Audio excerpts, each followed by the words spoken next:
I'd like to welcome all of you, to the Library of Congress for a continuation in the series, A Conversation with African Poets and Writers. My name is Laverne Page. I'm an area specialist in the African section of the African and Middle Eastern Division here at the library. The African section is one of 3 units in the African and Middle Eastern Division, along with the Hebraic section and the Near East section. We 3 are the entry point into the Library of Congress for a vast geographic area. We are responsible for 77 countries and regions, and we play a vital role in the library's acquisitions program. We offer expert reference and bibliographic services to the U.S. Congress and researchers in this country and abroad. We develop projects, special events, and publications. We also cooperate and participate with other institutions and scholarly and professional associations in the United States and abroad. Here, I would like to interject and say that this is truly a wonderful place to work. We get to experiment, we get to interact with wonderful people, and I would like to acknowledge at this point one of the wonderful people and one of the experimental people here, innovative, and that's Michelle Cataray Bradley.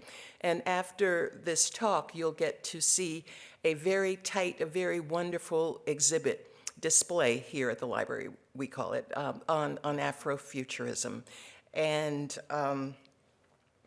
you'll get to interact with that. Another interesting thing that we can do is maybe play around with new ideas. And so one of the things I played around with was putting our speaker's bio and other information on the information flyer, the publicity flyer that we used in our elevator holders, but on the back are QR codes. And when you take your cell phone and hover over them, you get information. There's an article on Afrofuturism, again, material from our speaker. Try it. It's fun. This, I should acknowledge where I got this from a representative of Gale. It's a database that we subscribe to, and I met her at a American Library Association program, and so in just talking, this came about, and it was just a novel way to bring our online resources to your attention. Quite often we talk about our print resources. What are the other ones that we have? And so I just thought that I should acknowledge that. So to continue, to produce this series, we cooperate with our partners, and the particular partners here are the Africa Society of the National Summit on Africa and the Center for African Studies at Howard University.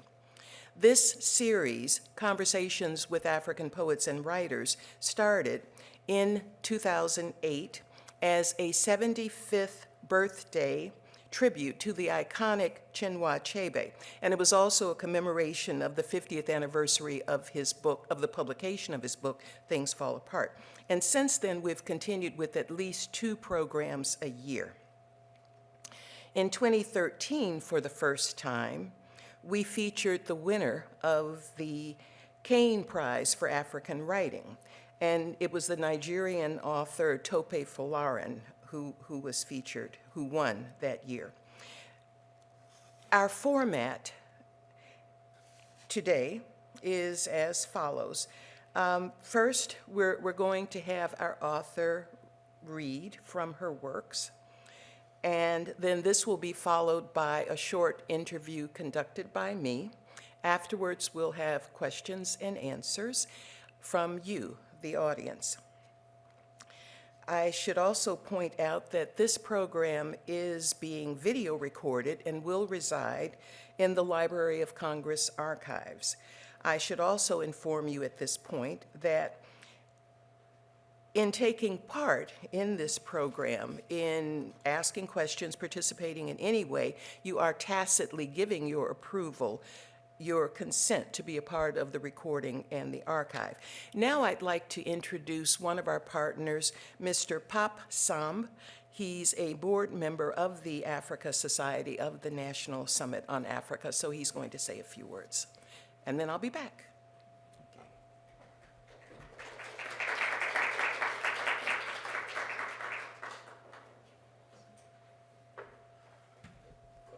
Good afternoon. My name is Pap Samb. I'm just going to say quick words and then not to stand between you and our guests. And I'm the executive director of Ashoka. I don't know if some of you know Ashoka. And what we do is we're trying to create a world where everybody is a change maker, because we believe that the pace of change that's happening in this world it's required to have also more innovative, creating more solutions to the changes that are happening in order for us to be able to live together. And also I'm a board member of Africa Society, which is the partner. So I was sent just to say a few words to welcome our guests because I just moved to Nigeria, to Lagos. I'm originally from Senegal. So to welcome Ms. Lesley Nneka Arimah. And on behalf of Africa Society, we really want to congratulate you for winning the Caine Prize. And that's why we're really excited to partner with you, Mr. Page, and the Library of Congress. Because what Africa Society does is to provide a platform where we can educate Americans about Africa and issues that are happening in Africa. So thanks so much, and thanks for being here, and look forward to hearing from you, Ms. Nneka.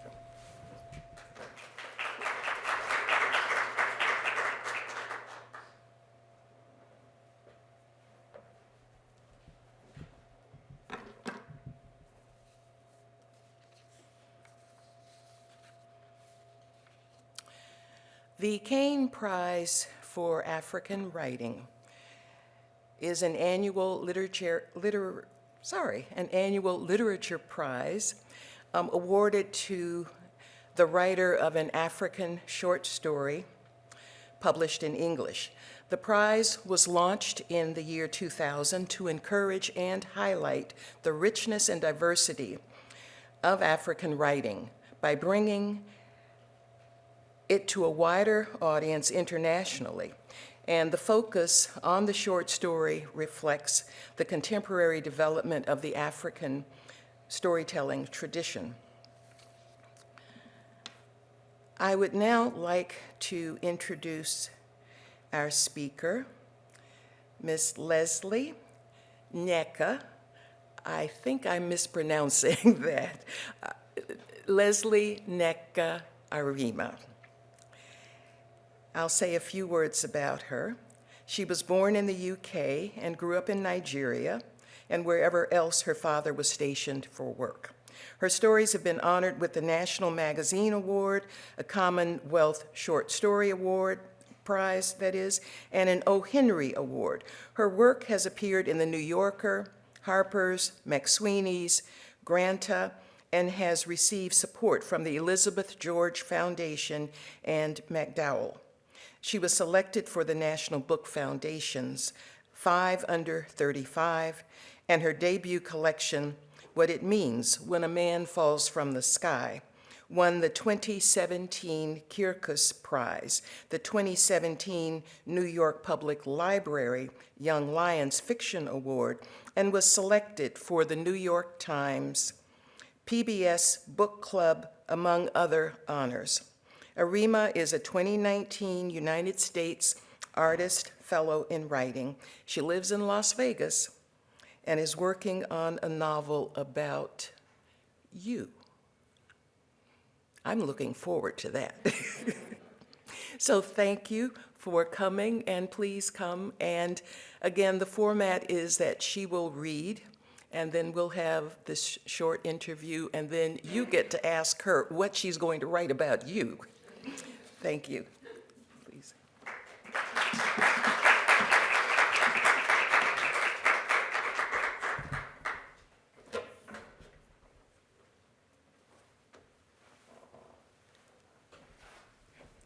Thank you so much, Laverne, for that introduction, and thank you all for being here. So I'm going to read for about 20 minutes, and one of the benefits of writing a short story is that they're short, and so you can do things like that.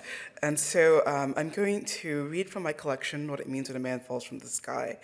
And something you should know, growing up as a reader, I was drawn to all sorts of fiction, realism, magical realism, science fiction, and so when it came time to write my own book of stories, I wanted to pay homage to my literary ancestry, and so the works in this collection range from realism to stories that are more along the lines of invention and science fiction, and so I'm going to read in whole one very short story, and then in part another, and one takes place in the past and the other in the future.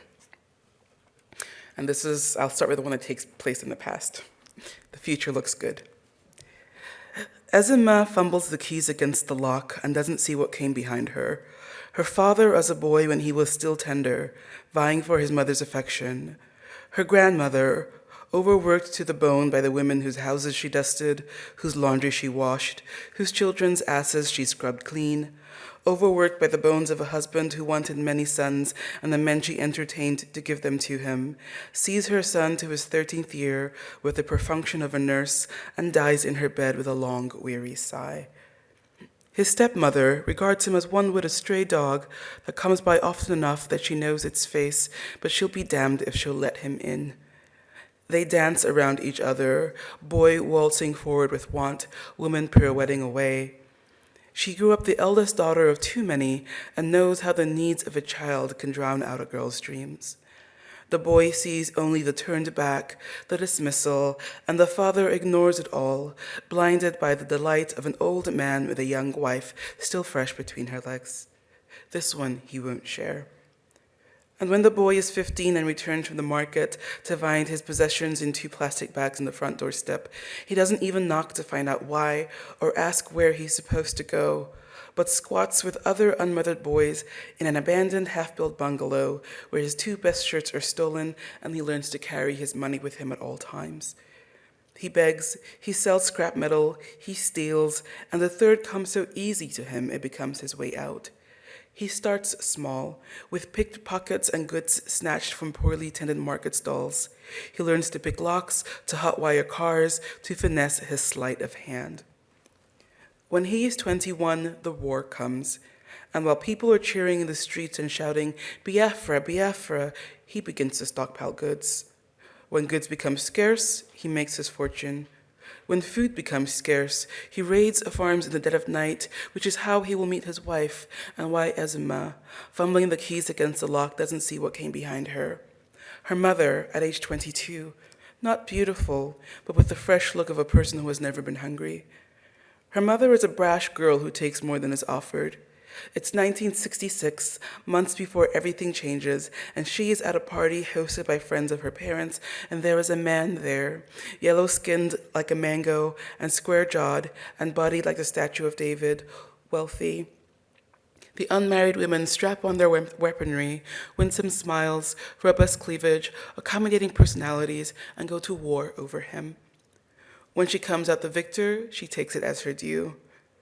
Almost a year into their courting, the war comes. Her people are Biafra loyalists. His people think Ojukwu is a fool.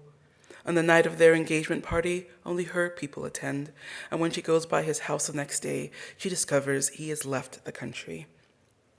Her family is soon forced to flee the city, soon forced to barter what they have been able to carry, soon forced to near begging, and for the first time in her life, food is so scarce she slips into farms at night and harvests tender tubes of half-grown corn in stealth, and they boil so soft she eats the inner husk and fibrous core too.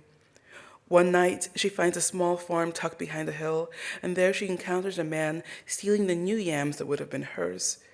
There is no competition. He is well-fed and strong, and even if she tries to raise an alarm out of spite, he could silence her. But he puts his finger to his lips and gives her a yam. And being who she is, she gestures for 2 more. He gives her another one and she scurries away. The next night, when she returns to the farm, he is waiting for her. She sits by him, and they listen to crickets and each other's breathing. When he puts his arm around her, she leans into him and cries for the first time since her engagement party many months ago. When he puts a yam in her lap, she laughs. And when he takes her hand, she thinks, I am worth 3 yams. She will have 2 daughters. The first she names Biafra out of spite, as though to say, look, mother, pin your hopes unto another fragile thing.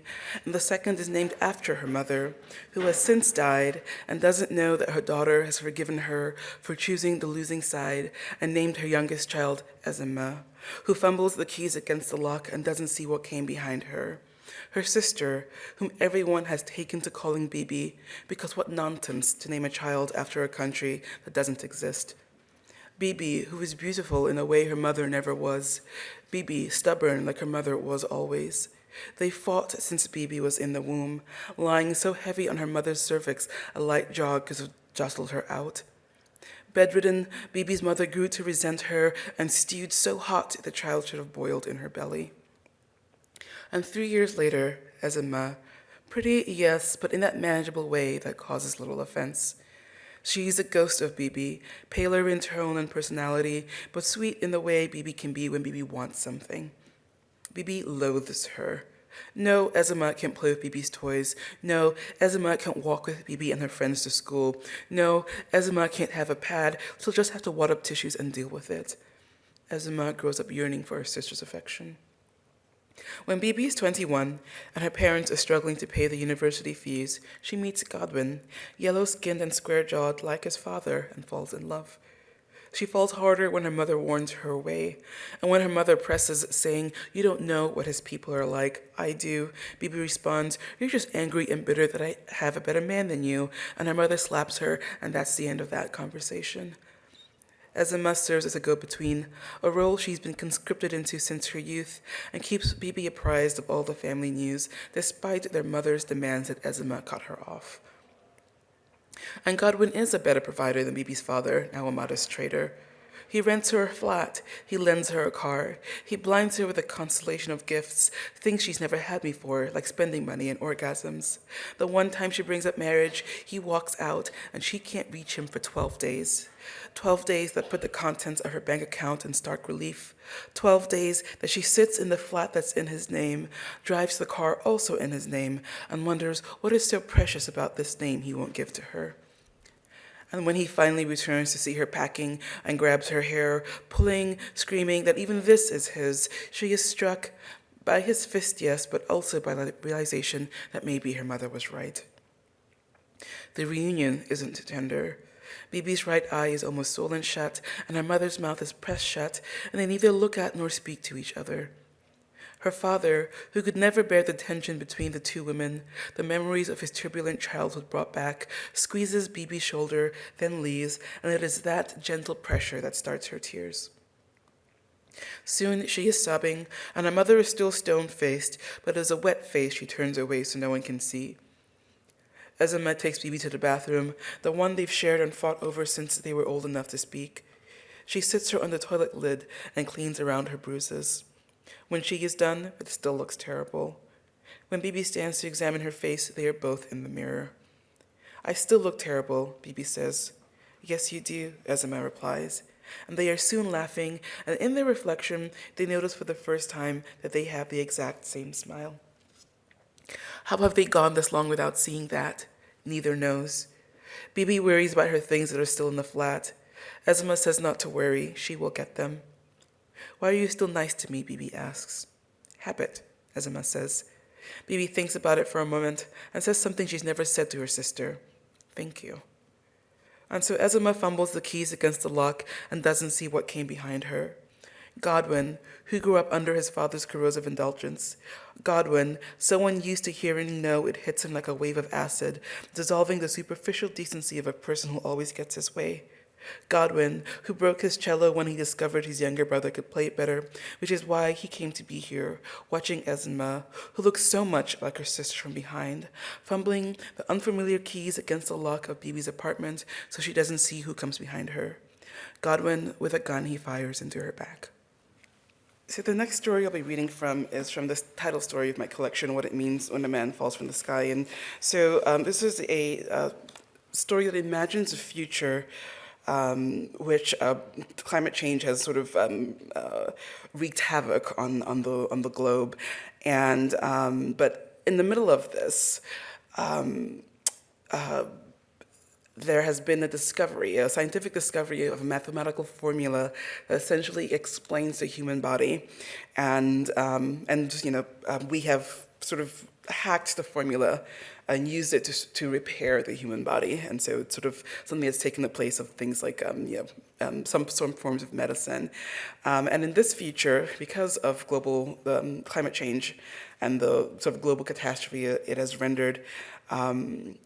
Most of Europe and the rest of the world has been flooded, and so a lot of the former colonial powers are forced to return to Africa. And so that is the only setup that you'll need, except that my protagonist is one of these mathematicians, and she works by removing grief.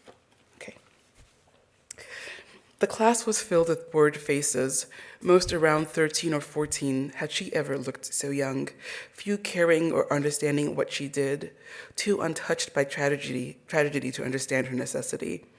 But schools like these, which gathered the best and brightest that several nations had to offer, according to the headmaster, Nkemozechi, paid the center handsomely to have people like her speak, and it was the easiest money she earned. How many of you can look at someone and know that they are sad? The whole class raised their hands. How many of you can tell if a person is sad even if they are not crying? Most hands stayed up.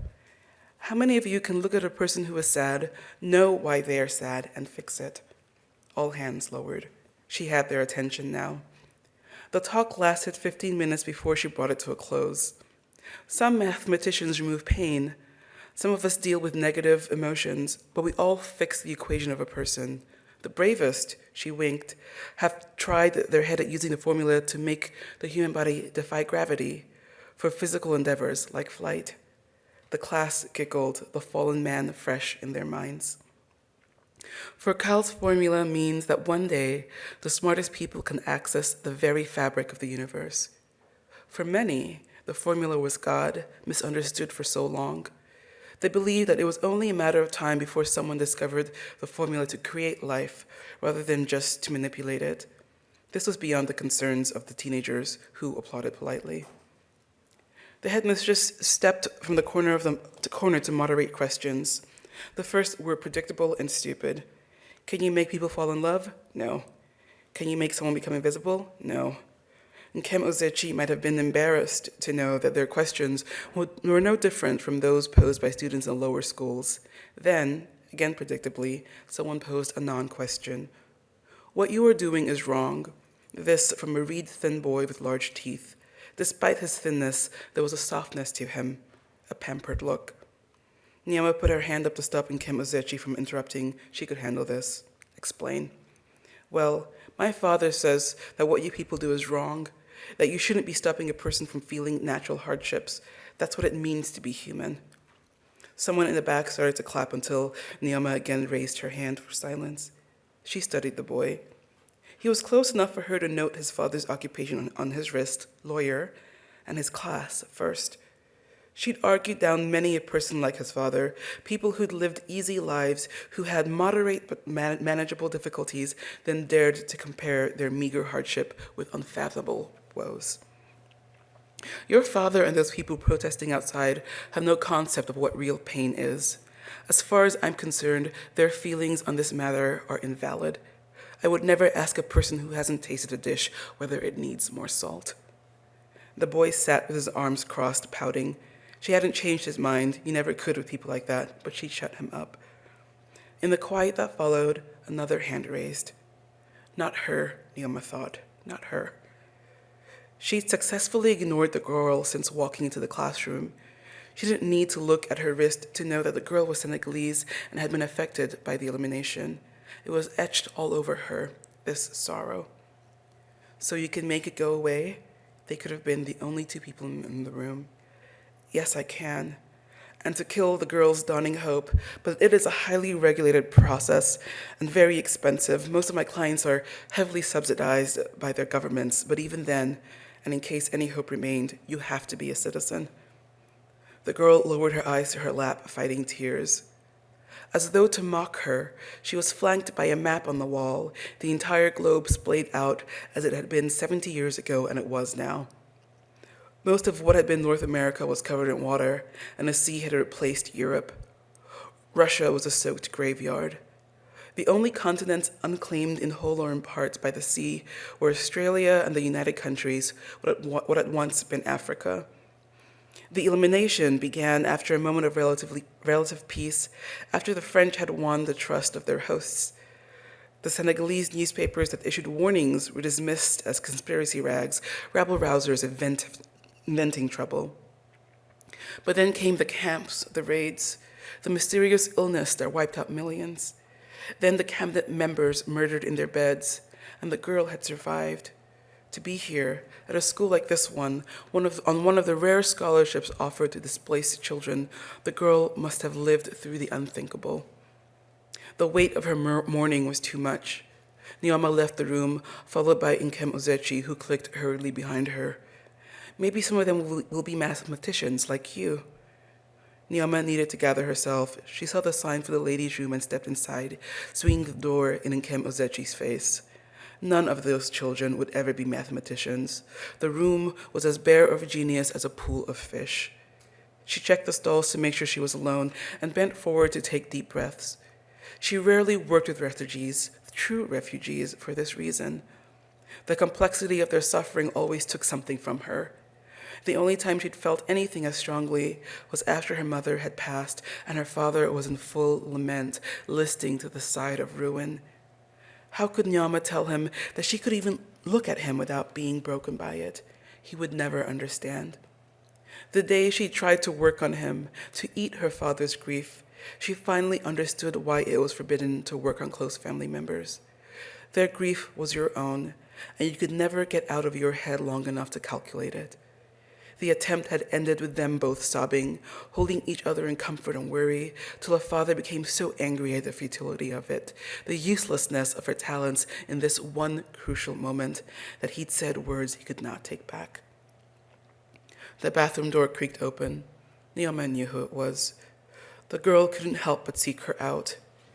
They stared at each other a while, the girl uncertain, till Nyama held out her hands and the girl walked into them. Nyama saw the sadness in her eyes and began to plot the results of it on an axis. At one point, the girl's mother shredded by gunfire, her brother taken in the night by a gang of thugs, her father falling to the synthesized virus that attacked the melanin in his skin till his body was an open sore, and other smaller hurts, hunger so deep she'd swallowed fistfuls of mud, hiding from the men who turned on her after her father died, sneaking into her old neighborhood to see the new houses filled with the more fortunate of the French evacuees, those who hadn't been left to drown, their children chasing her away with rocks like she was a dog. Nyama looked at every last suffering, traced the edges, weighed the mass, and then she took it.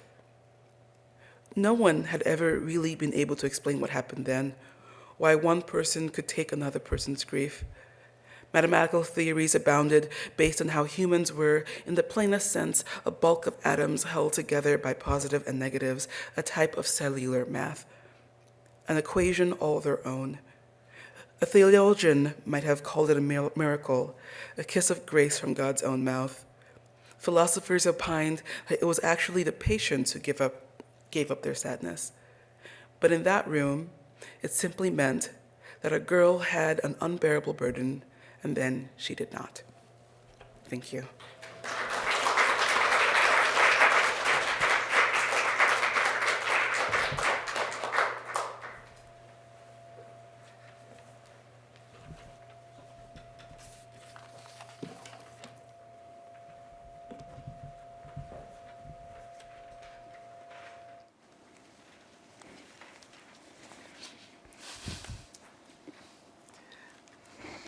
I enjoy your stories. I first heard you this past summer, I was driving and I was listening to my favorite radio station, and there was an interview, and I must have missed the first part because I didn't hear Caine Prize. It would have registered. It was your short story, Skinned, and it was weird. The, the conversation and the interview, and it was enjoyable. And I remember thinking at the time, oh, I've got to read that. And then to find out you were coming here, and I put it all together, I listened to the man who fell from the sky. I listened to that first on audiobooks and then read. And I enjoyed well, it was maybe the same voice, but different accents and different cadence and the story, and I was just there. I was totally wrapped up. Do you get that reaction where people can just continue to listen and listen and listen? I mean, I hope so. Yes. So the reader for the audiobook did, change the accent based on, whether it was an American-based protagonist or not, and so that was, it was an interesting process for her, I'm sure. When I'm writing, you mentioned sort of the Skin was weird, and I think that I've started, I don't know how it happened, started becoming known for writing weird things. For me, I enjoy writing speculative fiction, works that take place in the worlds that are not quite like our own. I enjoy realism. I'm writing realism too, of course, but something about what you can do with speculative fiction really appeals to me. And so, for example, we have, when we lose someone that we care about, we talk about, we say things like, oh, if I could just have one more day, and that's something, that's something that we say quite a bit, to the point that it's almost a cliche. But, and that's like a particular aspect of the way that we think that you cannot really explore within the bounds of the real world. But I wanted to, and so I ended up writing a story in which someone's mother does come back from the dead. And so, now what happens with that one more day? Is it everything you hoped it would be? Did you do all the things you said you would do? And something like that, speculative fiction that actually allows us to illuminate and explore our humanity through these impossible, inhuman things. Well, with some of your stories, they just end, and I'm wondering, well, and what's going to happen now? So what does happen? And I admit, one of your stories scared me. I could not wait for it to be over. I know exactly which one you're talking about. The baby? Yes. Yes. It's a story in my collection called Who Will Greet You at Home, which takes place in a world where women do not sort of, gestate their children as normal. They build them by hand, and they build them by materials that they have access to, and that's sort of how children are made in this world. And it did get a little. What gave you that idea? How could someone think of that? I don't know. There's that weirdness again, I guess. The funny thing with that story is that,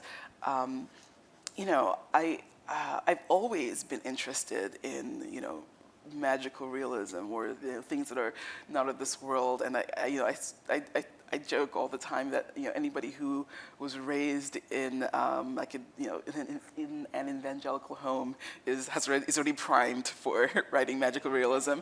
And so I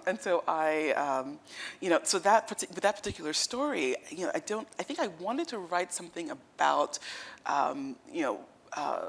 the pressure to have children, and that's put on women, but I didn't want it to. I didn't want it to be like a traditional story that was dealing with that. I wanted it to be a little strange. I wanted to essentially take it somewhere that a story that was held within the bounds of realism could not go, and so that first line of the story, about the yarn baby, like that first line just sort of popped into my mind, and I had that line for a very long time, for almost a year before the rest of the story came to me, and so, I was sort of turning the story over in my head and like thinking about, okay, working out the kinks and like, okay, what does this world look like?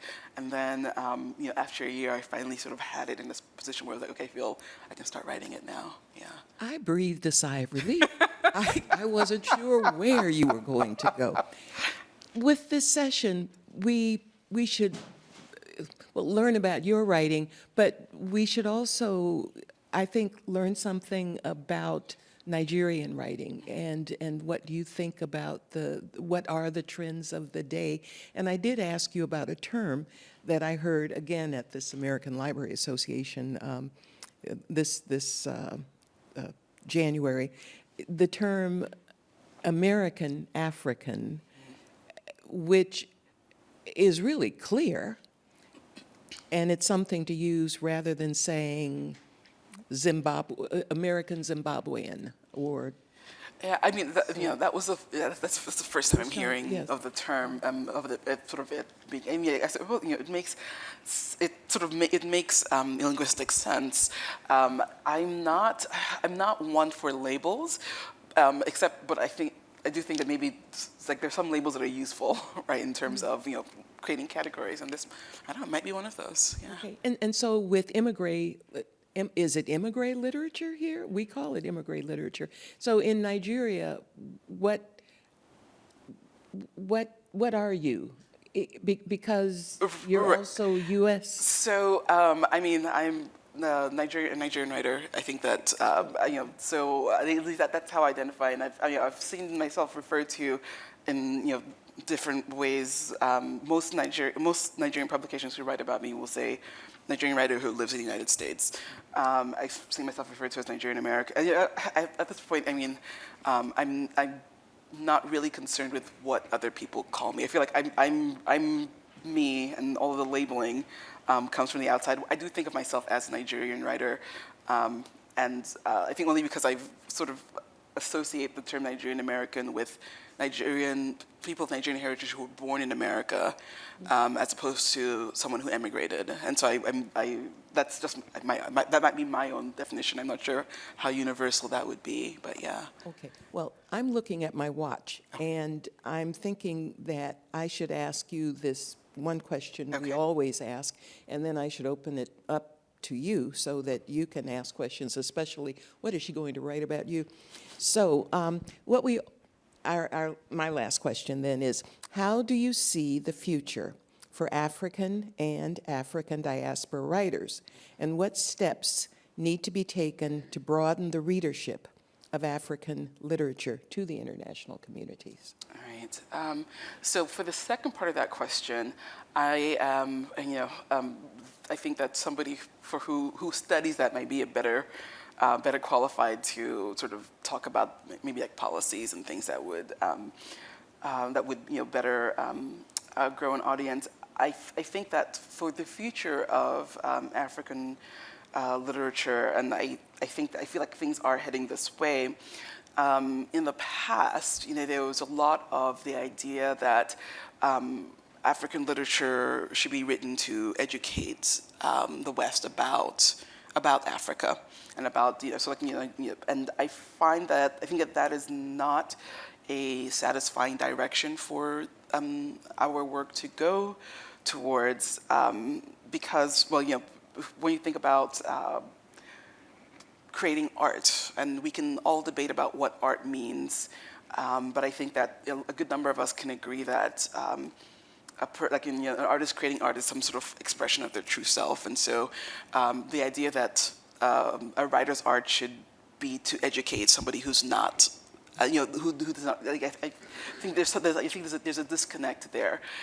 But what I do feel is that writers, especially African writers, should write towards the African gaze, because the idea that if you're writing to teach someone something, at some point they're going to learn it all, and then then now you have to find some other reasons to justify your literature. Whereas if you just focus on telling a story as opposed to educating, then this is a literature that exists for itself, and so it's not something that is subject to trend, right? And not something that is subject to having such a tight purpose of educating that it can be easily dismissed, and so I think that you see that now with African literature, and I can speak sort of with more authority on Nigerian literature, that there is less of that concern of educating an outside audience, which makes the work richer and more textured and more nuanced. And so I think that the future looks good for. Okay. Well, thank you. And now, would any of you have a question? We have some minutes for that. And there's a microphone.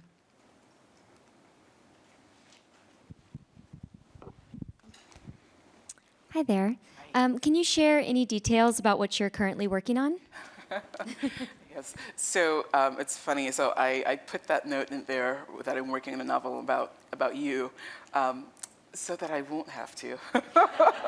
So because people would always ask writers, so what's your novel about? And I was like, it's about you. And that's it's like, well, no, it's about you, and that was my way of getting around that. What I will say is that, or what I sort of can say, and the only reason it's not like my publisher is going to sort of shoot a dart in my neck, so I can't talk about this. But no, it's more that for my own, I feel like until I'm done, talking about it too much is like letting the air out of the balloon, and so I try not to. I can say that it is magical realism, and it deals with witches. So, yes. Witches? Witches, yes. Okay. So, yes.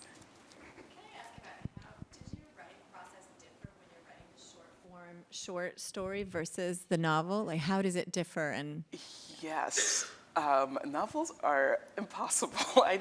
So I got so used to writing short stories, and the funny thing is that I had a draft of a novel, and I knew that there were things that were wrong with it, and I couldn't figure out why, what was wrong with it yet. And so I decided I'm going to write short stories to practice, which was, for me now, it just seems so insulting to think of short stories as just a way to practice for the novel, because I fell in love with the form.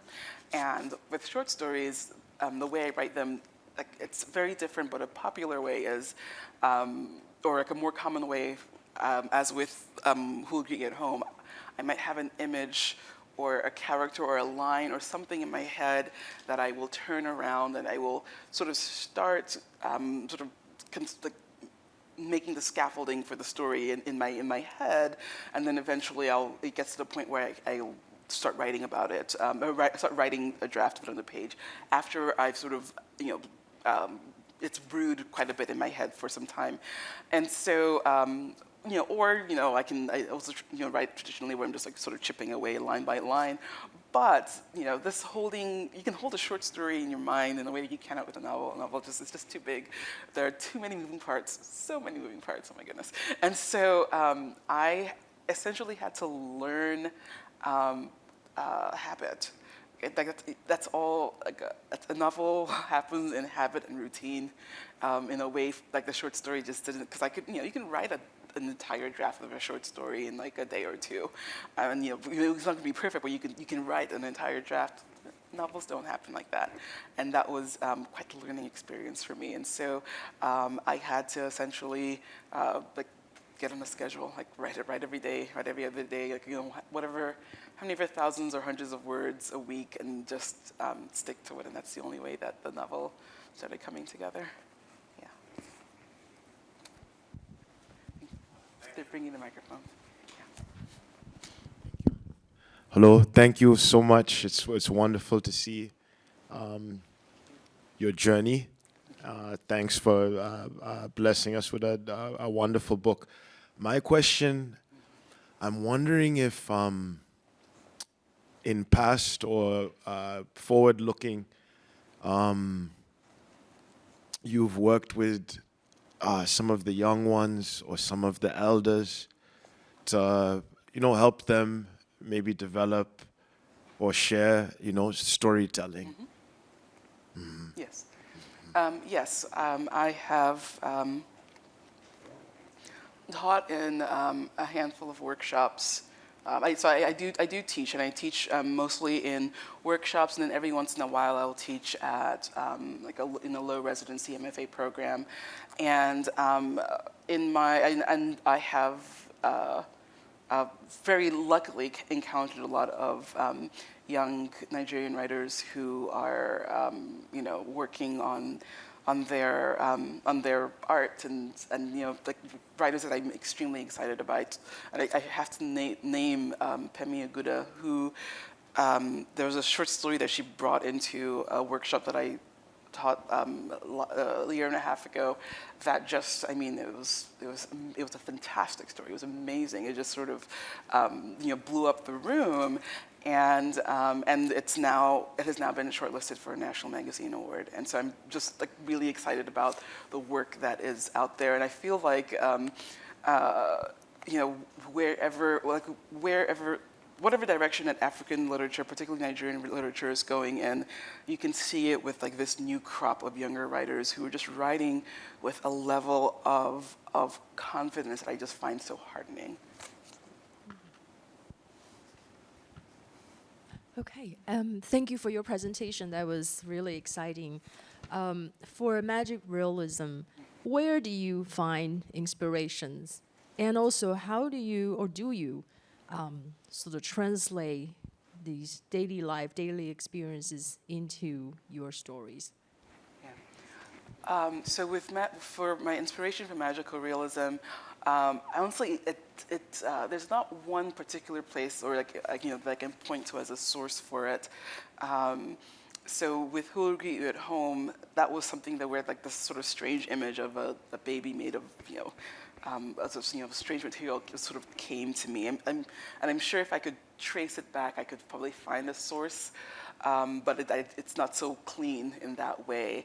But for example, my short story "Skinned," that won the most recent Caine Prize, that I can pinpoint the seeds of that story in a conversation I'd had with a friend of mine who had recently gotten married, and she was a very strange person, which is why we got along so well, and her strangeness was something that had been a contention between her and her parents all her life until she got married, and then all of a sudden all of that all of the problems with the strangeness were gone because she had was able to sort of fulfill her purpose and still be this strange person, and she talked about how being married essentially gave her cover to be herself, and that was probably the seeds of my story "Skimmed," which takes place in a world where women have to remain unclothed until they are married, and it's their husbands who gives them the clothing that they will wear, and so so something like that I could sort of reverse engineer where that came from. The title story, "What It Means from This," "When a Man Falls from the Sky," that one, very sadly, I don't like saying this because it just sounds so hokey, but it actually came from a dream. I had a dream about a man, anyway, and so that's how the story started. But when that came time for me to sort of complicate the story, I keep a notebook where I just keep all of these strange ideas that pop into my head. And so I was sort of scrolling through this, I keep it on my phone because I will lose a physical notebook. And so I was sort of scrolling through these ideas, knowing that the story needed something, and I saw just I just put a note, it was just grief eater. I have no idea where that came from. But it was what was missing from the story that made it, that allowed me to sort of complicate it and make it, sort of bring emotion into this thing that was so mathematical and clinical up until that point. As for writing about everyday life, I always think about, there's only so much about everyday life you can write about because everyday life is kind of boring and nobody wants to read about that. But I do like, especially when I'm writing something that's a little strange, I do like to have sort of the texture of the everyday as something that the reader can, is familiar to the reader. While sort of the comfort of the everyday, so that I can sort of insert these weird, the weirdness without it sort of the story falling apart. And so I think that And then the way I do that is just, I mean, I don't know, just like pick a detail or two that I think that an average reader would identify with, and then have that be the anchor that holds them while I take them off to a whole new world. So. Well, I enjoyed the realism also. The story about, is her name Ada, who goes to Nigeria? She's banned because she's not acting as she should. I enjoyed that. Also, the story of, I can't think of her name, but she's there in Minnesota, maybe? Glory. Oh, okay, yes, okay. Yes. And again, that's realism, but I'd like to know what contemporary life is like.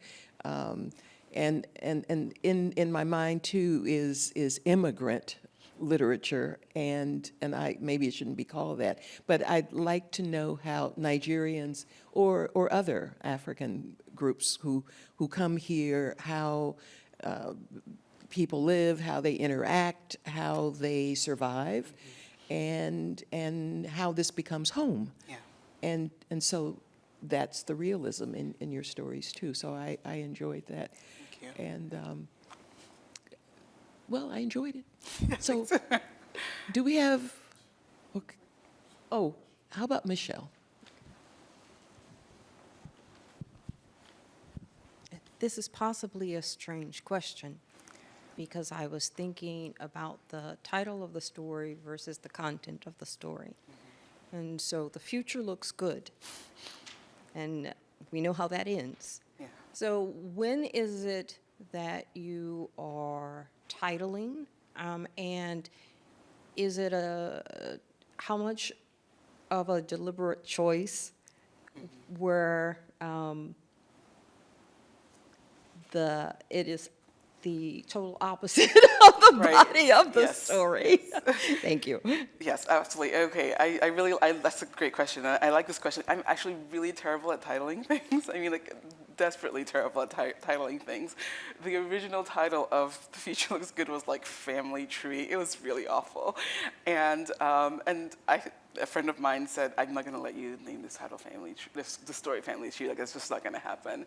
And so she sort of said, okay, well, what are some of the words or like images that are recurring? And of course, Ezema, her name comes up several times. And so she was like, oh, well, what does, Ezema, what does the name mean? And the name translates to The Future Looks Good, like Lesley. And so that's actually where that title came from. So she, she pretty much saved the story, because I think that the title works with the story. And it's one of those strange things where, that sort of taught me almost a craft lesson where there are things that your subconscious plants in the story that you aren't always aware of. And that was something that I had not, it's like, I knew the meaning of the name, but that was not why I picked it. It was, and so it was interesting. Now, the title that actually came up with myself is the title of the story I read in the title of the collection, which is What It Means When a Man Falls from the Sky. And so when I had that dream about a man falling from the sky, I didn't really remember why, like what it was when I woke up, but I sort of woke up in the middle of the night, and I just remembered that all I remembered was the sensation that this man falling from the sky was something really portentous, and like it was a signal of something very awful happening. And so I just sort of scrawled in my notebook, what it means when a man, sleepily, what it means when a man falls from the sky. Like, what does it mean when a man falls from the sky? And then I went back to bed. And when I sort of started tackling the story, I essentially built everything around this, everything that happens in the story essentially was built for this question, to answer this question, like what does it mean? And it eventually, of course, became the title, and so I can title some things, but yes. Well, thank you very much for being here today, for talking to us, reading, and with these wonderful questions. I think I enjoyed it. Also, what I'd like for you to enjoy is this display that we have that Michelle Cadore-Bradley from Science, Technology, and Business assembled. She started off with one thing and ended up with something better. And Afrofuturism, she also discovered a film, and it's on her iPad, but also I'm not sure what's happening with that over there. So all of this is interesting, and we could give you the URL for the film, which is on the internet, and you could, well, you can see it there. So I will end here. Also, we do have books for sale in the back, and so if you would like to get a book, and if you would like to have Lesley sign it, then she's available for that. So thank you so much for coming. Thank you.